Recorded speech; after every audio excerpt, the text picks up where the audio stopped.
subscribe.news నేను ప్రియాంక. వ్యూహం cinema release అయితే అసలు విషయం తెలుస్తుందనా? నేటి తరం యువతకు అప్పటి రాజకీయాలు స్పష్టంగా తెలుస్తాయనా? బాబు గారి భాగోతం బట్టబయలవుతుందనా? ఎందుకు వ్యూహాన్ని పదే పదే అడ్డుకుంటున్నారు? వర్మ వ్యూహం టీడీపీ మదిలో భయం పుట్టిస్తుందా? గుండెల్లో రైలు పరిగెత్తిస్తోందా?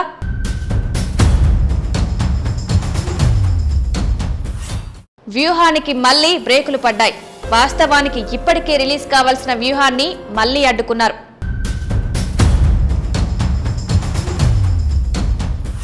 వ్యూహానికి ఇంకా సమస్యలు తీరినట్లు లేదు. ఎప్పటికప్పుడు వాయిదా పడుతూనే ఉంది.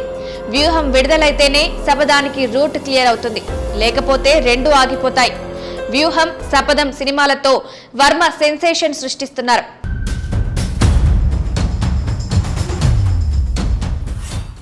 శుక్రవారం సినిమా విడుదల కావాల్సి ఉన్నా సరైన సమయానికి సర్టిఫికేట్ రాలేదు.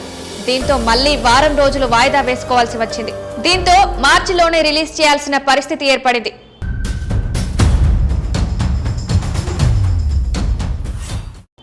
సినిమా విడుదలకు ఎదురవుతున్న ఇబ్బందులు ఏంటో అందరికీ తెలిసింది. కాకపోతే టెక్నికల్ రీజన్స్ అనే ముద్దు పేరు పెట్టి సినిమా రిలీజ్ కు బ్రేక్ వేశారు. ముంబై నుంచి ఓ పెద్ద ఆఫీసర్ వచ్చి సినిమా చూస్తారని, సర్టిఫికేట్ ను ఆయన చూస్తారని, ఆ తర్వాత రిలీజ్ చేసుకోవాల్సి ఉంటుందని చెప్పారు.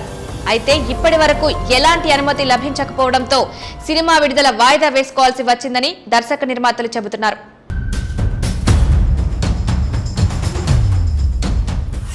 Please subscribe .news.